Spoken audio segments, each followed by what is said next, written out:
Hazırda paytaxt Bakı şəhərində bir neçə istiqamətdə söküntü işləri aparılır. Bəzi ərazilərdə söküntülər özəl tikinti şirkətləri tərəfindən həyata keçirilir ki, bu da qəzalı vəziyyətdə olan köhnə çoxmənzilli yaşayış binalarının və fərdi yaşayış evlərinin sökülməsini əhatə edir. Hazırda isə Yasamal rayonunun Sovetski adlanan ərazisində söküntü işləri dövlət tərəfindən aparılır. Bu ərazilər dövlət ehtiyacları üçün alınır və yaxın gələcəkdə burada böyük parkların salınması planlaşdırılır.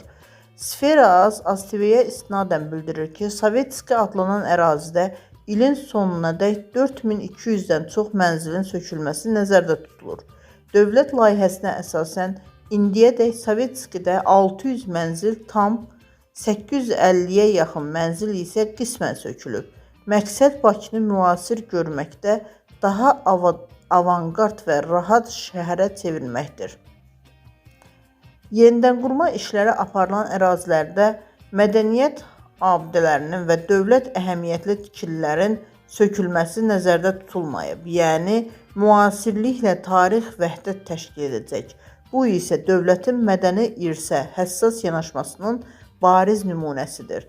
Söküntü işləri paytaxtın tarixi binalarını qorumaqla yanaşı, yaşıllıq ərazilərinin genişləndirilməsinə yönəlib. Necə ki, illər əvvəl mərkəzi park da eyni məqsədlə salınıb. Beləliklə, şəhərin mərkəzində həm ekoloji mühit yaxşılaşacaq, həm də sakinlərin asudə vaxtlarının daha rahat təşkili təmin olunacaq. Nəticədə paytaxt Bakı daha insan yönümlü şəhərə çevriləcək. Sakinlərin sözlərinə görə hazırda ərazidə hava bir qədər küləklidir və insan azdır, lakin yay aylarında burada sıxlıq yaşanır. İndi hava biraz küləklidir, adam azdır, amma yayda burada tərpənmək olunur. Ərazi nə qədər böyük olsa, bir o qədər yaxşı olar inşallah.